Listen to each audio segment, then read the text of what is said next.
The biggest thing I think that changed my career was that I had a niche in the system. 1, I have red hair. 2, I'm a gamer.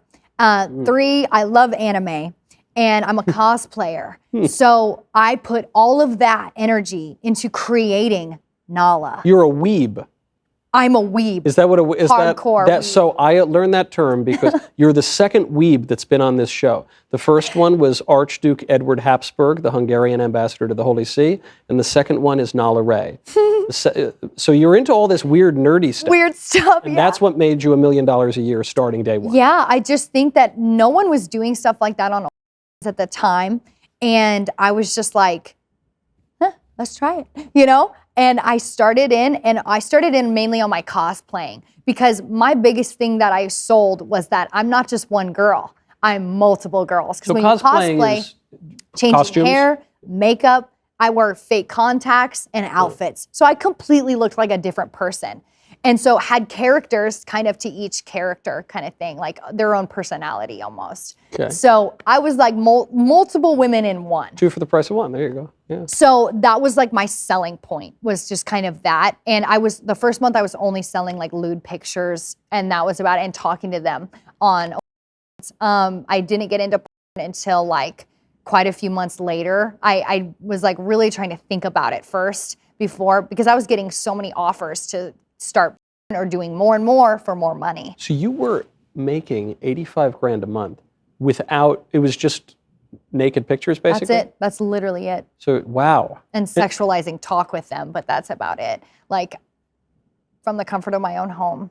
So. But that's never, so I don't know, knowing a little bit about human nature, I know that would never be enough for anybody, because that's not how lust and desire work. Yeah. But one could imagine, you say, okay, I'm now going to make $1 million a year, and I've compromised my dignity, and I've given myself some reputational damage, but it's only nude pictures. These days, every woman sends naked pictures. That was from the time she's 18. Definitely my logic at the time. And so, why wouldn't you then say, $1 million's enough, no more?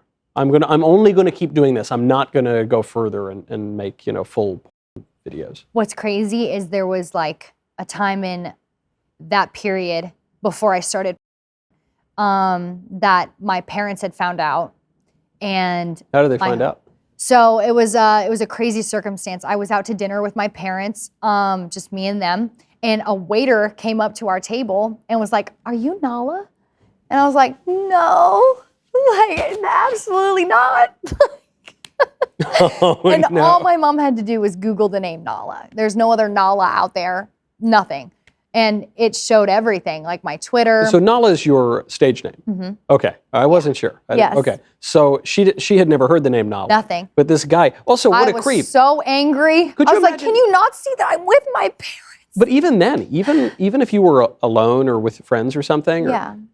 If you're a dude and you see a porn actress, wouldn't you just keep it to yourself? Because basically you're going up and admitting like, hey, I'm a pervert. Watch you. Yeah, I'm a freak, man. You'd be surprised. I have had so many people over the years come up to me out of the blue and just be like, "Are you Nala? Can I take a photo with you?"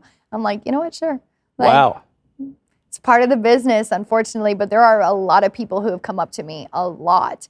And so it's just like, okay, like, what am I gonna say, no? Yeah. Like, at the time, I'm like, I just need to be kind to everybody. They are my supporters. They're paying giving your me bills. money. Yeah. So what am I going to say and be mean? Absolutely not. I'm not a mean person anyway. Yeah. So, but yeah, that's how they found out. My mom didn't know at the direct time at the dinner that was who I was. But then the next couple of days she found out, did research. And that was when I decided to move to California at that time. So I was already going to be leaving Florida. But it was so hard. Why were you going to move to California? What's that? You said you were going to move to California. I was in Florida at the time. But why did you want to? Because my business had started growing. Got it. And I didn't want to be near my family while I was doing this. I wanted to keep it all separate. And I felt like a big fish in a little pond. In Florida, I did. And I wanted to be a little fish in a big pond. Yeah. So just to network and see where it went. But again, I told you, I'm a leader. Whatever I try to put my time and energy into, I do it 100%. And I will go hard. So what happened was my parents kind of disowned me, and I stopped talking to all my siblings, and it broke me. Not to bring up a bad memory, but okay. you sort of seem to gloss over that a bit. You say, and so my parents disowned me and this, but that sounds like catastrophic. I mean, so It was, we had this like final talk the day before I left for California, and we were just out on my porch in my apartment, and my mom didn't say a word to me the whole time when I was, like, they knew I was moving the next day, but didn't say anything to me, wouldn't even look at me. And my dad was just kind of like trying to come to terms with it verbally, but I wasn't saying anything because I was like, I don't know what you're trying to work out here, but I don't like know what you want me to say. Like, I know you disapprove.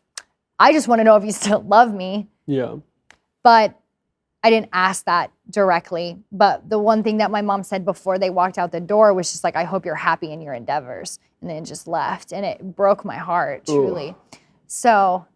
But she must have been in some immense pain. Absolutely. Probably felt a bit of guilt. Oh. Sorry. It's all right.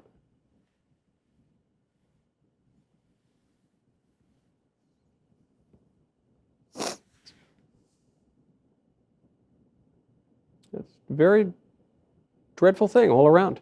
And of course, they probably felt a bit of guilt because they're thinking of, their own actions, and it kind of leads to this. And so what do you say? Can I get your tissue? Yeah, thank you.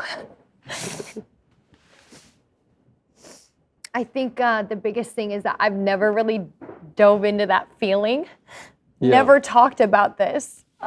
Because again, it was just something I was like, I can't even deal with this. I can't think about it. Yep. It is hurtful to think that your parents actually do have like a line drawn in the sand to what they will accept and not accept, and will they actually like love you past a certain point. And I guess that answer was kind of no. Do you think it was no, though, or do you think they were just kind of I kind of think that because I went 3 years without speaking to my mom. Like, there was absolutely no communication, and except for she did send me a letter, like an email, that was just saying that I had drifted far from God and that this wasn't his purpose for my life. And I was like, okay, thanks, appreciate that. Like, that's great. I was very hurt by that because it just didn't feel real. I didn't feel like she was being real with me. I felt like she was judging me. And I don't deal well with judgment. I'm a very rebellious person when it comes up to judgment. Like, that's just kind of who I am sometimes, which I'm not saying is right. But I really came at it like, I don't care what you say. Like, that's what you're going to say to me? After all, that's what you're going to say to me? Well, I'm already on this path. Why not just keep going? And that point in my life, I remember that was when I was like, I have nothing else to lose, We have the slowest tissue service in the world. It's okay. Here we are. Wow, I appreciate you so much. We can just keep rolling. Thank you. Okay. Thank you. Yeah. I'm so sorry. No, not at all. So you have this heartbreaking moment with your parents, and then you move the next day. For good. Did it hit you, the significance of that at the Absolutely. I was very hurt, but didn't know how to like express anything. I had no emotions to express with that. I remember standing in my shower, just like letting the hot water go over me and just staring at the floor.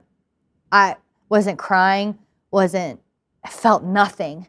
And I was just like, okay, like, let's move on now. Like, let's go. Because if I let this, I always felt that like emotions could weaken you. Like, in that, I really did. I don't know why. I can't explain why I felt that. But I needed to be strong for myself. And I knew that I needed to continue going on. Do you think there's anything your parents could have said that would have gotten you not to do it? Absolutely. I said that in my last interview as well. Like, if you could go back and if someone could have said something to you, would you have changed your mind? And the answer is 1,000,000%, because I know how I react to love, to true love. Like, I feel the genuinenity in it. I feel that's close enough, I think. Yeah. Yes, I feel like if somebody, I don't know who, but a friend or a boyfriend or my parents or one of my siblings could have sat me down and didn't say anything elaborate, but just, hey, like, this is not it. Like, expressed the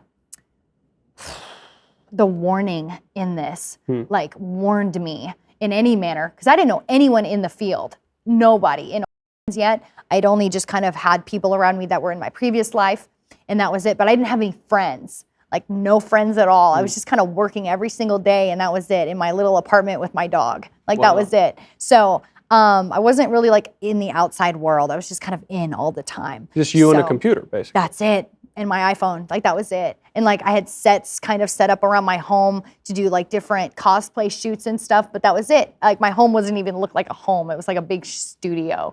So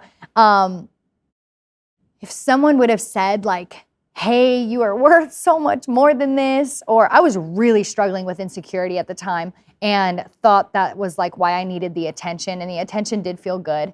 And for people out there wanting to be like, oh, she just wanted attention, you're absolutely right. I wanted attention. Whatever that attention looked like, I didn't care, because I just needed to feel something, you know? And I feel like I craved that so much, was just being able to feel something. And that's definitely a wrong way to go about it, but I did it and I can't take it back.